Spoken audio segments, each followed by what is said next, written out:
Saudara, tema Jumat Agung di tahun 2024 ini adalah kedaulatan Allah dalam salib. Saudara, sebagai seorang pendeta, sebagai seorang gembala, saya selalu ingin mengetahui sejauh manakah kita sebagai umat Tuhan sungguh-sungguh memahami dan mengerti apa sih artinya ketika saudara dan saya sama-sama merayakan Jumat Agung. Apa artinya saudara dan kita semua di sini menghayati arti kematian Yesus di atas kayu salib? Ada yang bisa berpendapat apa sih artinya kalau kita menghayati atau merayakan Jumat Agung? Kalau Jumat Agung bawaannya sedih atau gembira? Sedih ya, bajunya aja udah pada hitam. Di depan hitam semua begitu ya, kalau di depan saya agak beragam begitu. Tapi suasananya memang suasana yang sedih. Baju hitam itu seringkali melambangkan kematian. Nah saudara, tapi mari kita belajar supaya kita tidak keliru kepanjangan. Jangan sampai maksud saya seumur hidup kita sebagai seorang Kristen hanya memahami kematian Tuhan Yesus dengan cara yang keliru. Nah seperti apa itu? Saudara, kalau kita menghayati misalnya jika gereja merayakan Jumat Agung, ya, merayakan Jumat Agung, saudara, maka gereja itu bukan menganut paham yang disebut dengan dolorisme. Saudara tahu apa itu paham dolorisme? Jadi paham dolorisme ini saudara adalah paham yang memuja-muja kekerasan. Memuja-muja kekerasan, maka dengan itu sekaligus menghadirkan penderitaan. Jadi ada tuh orang yang sangat memuja-muja yang namanya penderitaan kekerasan. Dari mana kita tahu? Saudara, sekarang ini sangat marak. Dan kalau saya boleh katakan ya, saya suka merinding apa jadinya dunia ini. Ketika kita diperlihatkan oleh dunia ini, dipertontonkan oleh dunia ini. Betapa yang namanya perang itu sekarang sedang merajalela. Saudara, kita tahu bahwa apa yang akan terjadi ke depan ketika sampai saat ini Rusia dan Ukraina masih berperang. Ketika di jalur Gaza itu ada begitu banyak manusia-manusia yang harus mati karena perang. Mungkin kita yang ada di Indonesia ini hanya bisa melihat kesedihan itu. Tapi bagaimana mereka yang mengalaminya dengan nyata? Bukankah ini tontonan tentang kekerasan? Tontonan tentang kejahatan yang sangat nyata di hadapan kita. Belum lagi saudara, berita-berita itu mau menyatakan bahwa perang itu benar-benar merajalela. Karena ada perang saudara di Yaman. Ada perang saudara di Suriah. Dan kita tidak tahu lagi ke depan perang apa lagi yang akan dimunculkan di sana. Belum lagi saudara, berita-berita yang sekarang ini begitu marak adalah berita-berita tentang pembunuhan. Berita-berita tentang bunuh diri. Rasanya hidup kita penuh dengan gambaran-gambaran tentang kekerasan demi kekerasan yang terus-menerus mengalir seakan tidak ada henti-hentinya. Nah karena itu saudara, gambaran tentang Yesus yang menderita, sengsara, mati di atas kayu salib. Apakah itu juga gambaran yang mau ditunjukkan tentang begitu maraknya kekerasan itu? Saudara, saya mau mengatakan tidak sedikit orang Kristen yang gagal paham tentang peristiwa Jumat Agung. Dan saya juga mau mengatakan, saudara, tidak sedikit orang Kristen yang meneteskan air mata, tapi air mata yang keliru ketika mencoba memaknai kematian Yesus. Karena mereka seakan-akan terhanyut di dalam kesedihan, terhanyut di dalam pengorbanan sosok Yesus yang adalah juru selamat saudara dan saya. Kita seakan-akan menjadi orang-orang yang begitu miris melihat begitu banyak kejahatan-kejahatan terjadi. Tetapi saudara, kalau kita menghayati Jumat Agung kematian Tuhan Yesus dengan penghayatan yang demikian, maka saya harus mengatakan pada kita sekalian, saudara, tidak heran kalau kita sebenarnya tidak beranjak dari sikap entah sebagai pelaku kekerasan, entah sebagai korban kekerasan, entah sebagai penonton dari kejahatan dan kekerasan itu. Nah, lalu pertanyaannya, lalu bagaimana, Bu? Kalau saya sebagai seorang Kristen ingin menghayati akan kematian Tuhan Yesus, ingin memaknai salib itu. Karena seperti tema kita pada pagi hari ini, saudara, adalah kedaulatan Allah di dalam salib. Bukankah salib itu lambang kutuk? Bukankah salib itu lambang kelemahan? Bukankah salib itu lambang kegagalan, lambang kesalahan, lambang ketidakberdayaan? Tapi mengapa tema yang diangkat adalah kedaulatan Allah di dalam salib? Apa hebatnya salib? Apa luar biasanya salib? Apa kekuasaan yang ada di dalam salib? Saudara, kita harus memahami bahwa pada Jumat Agung, pada peristiwa itu, Yesus bukan menempatkan diri sebagai kurban yang mau diperlakukan semena-mena. Diperlakukan semena-mena seperti wayang yang tidak memiliki pilihan apapun. Di dalam narasi Yohanes kita membaca sangat jelas di sana bahwa terungkap lewat kata Yesus tahu. Saudara, ungkapan Yesus tahu, bukankah kata-kata ini mau menunjukkan kepada kita sekalian bahwa Yesus bukanlah wayang atau boneka yang semena-mena dan mau tidak mau dikondisikan untuk mengalami penderitaan? Saudara, Yesus bukan wayang. Yesus juga bukan boneka. Yesus adalah sutradara.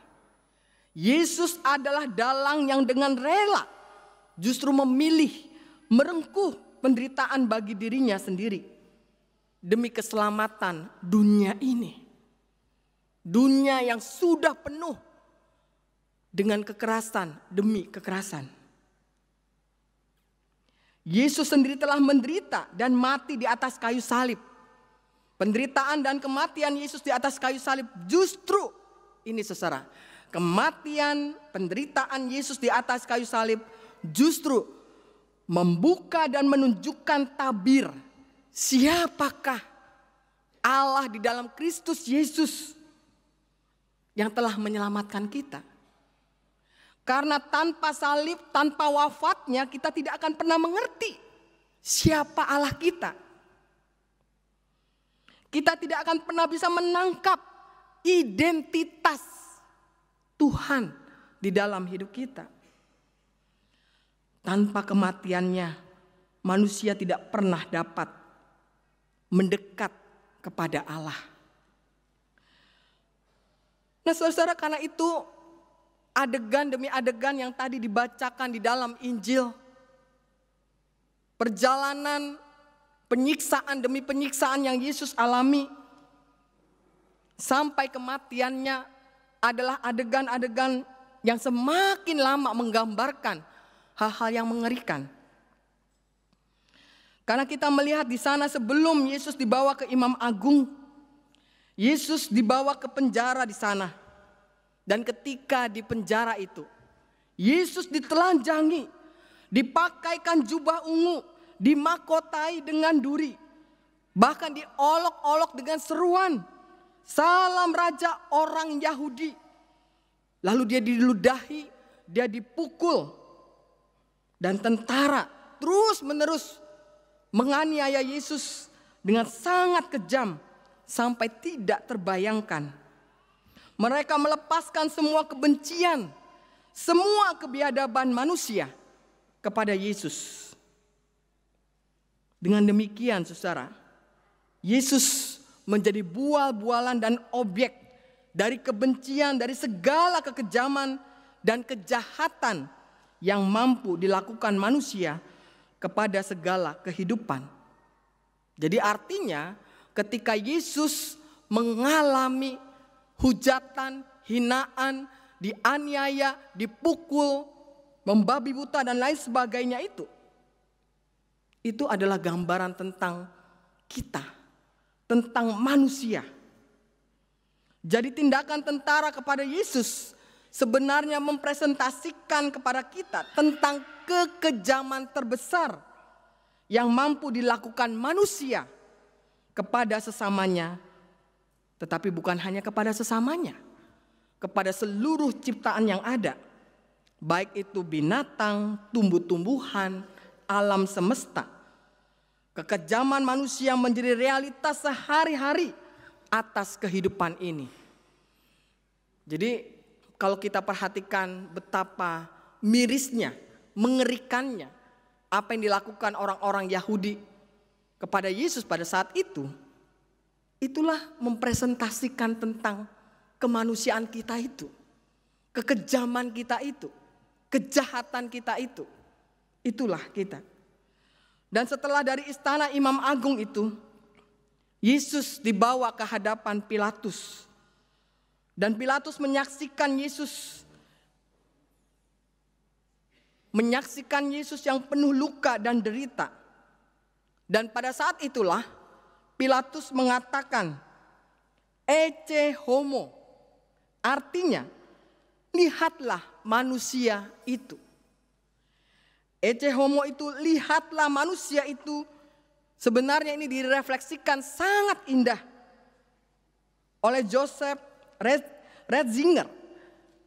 Dia adalah Paus Benediktus yang mau menggambarkan tentang bagaimana manusia yang kejam itu. Saudara, kata ecce homo memang adalah sosok, adalah ibarat sesuatu yang melukiskan tentang gambaran manusia yang penuh derita. Manusia yang tidak ada apa-apanya, seperti seekor cacing yang menyedihkan. Tetapi kita bisa melihat di sana pada saat yang sama ketika kata-kata lihatlah manusia itu menunjuk pada manusia sejati yang ada di dalam penderitaan, yang membawa gambar tentang gambar dan rupa Allah di dalam kehidupan kita. Jadi saudara, memang kata-kata yang dikatakan Pilatus, lihatlah manusia itu, menggambarkan ketidakberdayaan manusia yang seperti cacing tadi, yang menyedihkan. Tetapi di balik itu juga menggambarkan tentang kemanusiaan yang sejati. Tentang seorang manusia di dalam diri Yesus yang membawa penderitaannya untuk membawa apa? Untuk membawa rupa Allah, gambar Allah yang sesungguhnya, yang seharusnya ada di dalam diri setiap manusia ciptaannya. Wajah Kristus yang penuh derita sebenarnya adalah wajah Allah sendiri. Dan itu berarti bahwa wajah penderitaan itu adalah wajah tentang penderitaan kehidupan manusia. Penderitaan alam semesta. Penderitaan tentang alam yang sudah rusak dengan segala ulah manusia. Baik binatangnya, baik lingkungan hidupnya. Dan itulah yang sesungguhnya digambarkan tentang penderitaan Allah. Jadi jangan berpikir bahwa kok Allah enak saja ya Bu. Tenang-tenang saja dengan penderitaan manusia. Justru peristiwa Yesus yang tersalibkan itu, yang disiksa, itu adalah gambaran penderitaan Allah. Yang mau memperlihatkan betapa luar biasanya Allah mau merengkuh kita dari segala keberdosaan kita, dari kejahatan kita, untuk menjadi manusia-manusia yang sejati, manusia-manusia yang menggambarkan rupa Allah atau gambar Allah sendiri. Sebenarnya saudara, mengapa sih kita harus menderita? Mengapa kita harus mengalami berbagai kesulitan yang tiada henti? Mengapa sih ada salib? Bukankah kalau Allah berkuasa, segala sesuatunya bisa dibereskan? Saudara, mungkin kita harus bertanya. Kita harus bertanya mengapa Yesus memilih untuk nampak lemah, untuk menampak kalah, untuk nampak menjadi penuh derita. Mengapa ia tidak menunjukkan justru kegagahannya, tidak menunjukkan tentang kuasanya? Mengapa itu tidak ditunjukkan? Mengapa ia tidak mengalahkan mereka? Tetapi akhirnya kita pun juga bisa bertanya sebaliknya, saudara. Mengapa kita sebagai manusia seringkali menginginkan kemenangan? Kita tidak mau kalah, kita maunya menang. Mengapa saudara dan saya ingin nampaknya gagah, ingin nampaknya berkuasa, ingin nampaknya memiliki kekuatan yang luar biasa? Apakah hal ini berarti lebih baik dari kegagalan, kelemahan, penderitaan dan kesengsaraan? Sehingga itulah yang harus kita pilih. Apakah kegagalan, kekalahan, penderitaan dan sebagainya itu adalah sesuatu yang buruk, sesuatu yang jelek, sesuatu yang seakan-akan kalau kita ada di situ kita tidak berharga, sesuatu yang seakan-akan harus dihindari dari kehidupan kita? Saudara, inilah yang kita bisa pelajari dari kematian Tuhan Yesus. Ketika dunia hanya memilih tentang bagaimana menang, bagaimana gagah, bagaimana berkuasa, bagaimana penuh dengan kekuatan. Tapi ini yang Yesus pilih. Yesus memilih kekalahan. Yesus memilih kelemahan. Yesus bersedia sengsara. Dan akhirnya Yesus bersedia wafat. Bukan karena ketakutannya, bukan karena sesuatu yang menindas dirinya. Tidak ada di sana. Yang ada karena pilihan bebas Yesus sendiri untuk memilih semuanya itu. Ia memilih untuk belajar taat, seperti kata penulis surat Ibrani.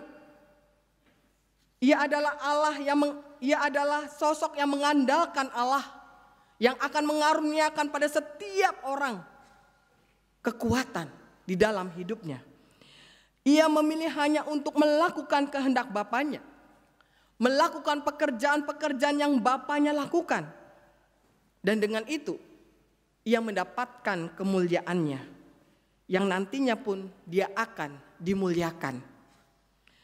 Nah, karena itulah saudara, bagi orang yang memilih salib, bagi orang yang mencari dan juga mengusahakan kemuliaan Allah di dalam salib, maka harus ada di dalam diri kita pemahaman ini, saudara. Keberhasilan tidak lebih dari kegagalan. Kemenangan tidak lebih dari kekalahan. Kesehatan tidak lebih dari sakit. Bahkan kematian di dalam Kristus juga tidak lebih dari kehidupan dunia ini. Artinya saudara, apapun yang terjadi di dalam kehidupan kita, baik senang atau susah, baik sehat ataupun sakit, baik hidup ataupun mati. Tetapi ketika penghayatan itu terjadi di dalam ketaatan kita kepada Tuhan, maka itulah arti salib yang Allah nyatakan kepada hidup saudara dan saya.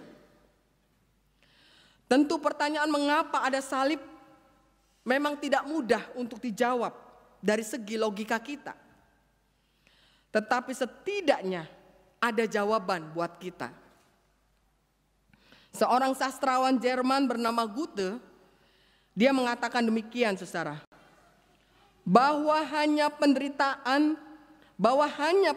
hidup yang mengajarkan manusia menghargai kebaikan, menghargai keindahan hidup, dan sebaliknya, mereka yang mencela tidak akan pernah mengerti orang lain, tidak akan pernah mengerti ciptaan lain, dan tidak akan pernah mengerti bagaimana arti kehidupan, dan akan menjadi orang yang selalu memiliki keras hati dan juga egois. Saudara-saudara, salib adalah jalan kasih yang mematangkan diri kita. Salib adalah di mana saudara dan saya menjadi orang-orang yang lebih manusiawi. Salib mengajarkan pada saudara dan saya untuk lebih menghargai kehidupan, menjadi orang yang semakin lebih bijaksana, lebih mencintai, sehingga kita juga belajar untuk mencintai Kristus di dalam hidup kita, dan semakin mengenal siapakah Allah kita di dalam Yesus Kristus. Bukan sebaliknya, kita terbawa oleh arus dunia ini dengan terus-menerus terbawa di dalam mempertontonkan kekerasan, kejahatan untuk meraih sukses, keberhasilan, kejayaan dan lain sebagainya. Tetapi kita lupa siapa kita di hadapan Tuhan. Bukankah kita diciptakan Tuhan serupa dan segambar dengan Kristus? Bukankah saudara dan saya diciptakan Tuhan untuk menjadi manusia sejati? Oleh karena itu, saudara, apabila di perjalanan hidup kita tahu begitu banyak tantangan-tantangan yang semakin tidak mudah, saudara dan saya tidak boleh berhenti. Sebagaimana Kristus juga berjalan di jalan salib itu tidak pernah berhenti. Dia terus berjalan menuju Yerusalem. Dia terus berjalan menuju salib. Dan pada akhirnya dia berjalan menuju kematian. Tapi bukan kematian sebagai orang yang kalah. Bukan kematian sebagai orang yang gagal. Bukan seorang pecundang. Tetapi orang yang menang. Orang yang memperlihatkan tentang bagaimana kemanusiaan yang sejati itu, yang sebenarnya ada di dalam diri saudara dan saya. Dan oleh karena itulah, di dalam kita menghayati kematian Tuhan Yesus, menghayati akan kematiannya ini, mengajak saudara dan saya untuk merenungkan kembali, sudahkah kita menjadi manusia-manusia yang sejati di dalam dunia ini? Amin.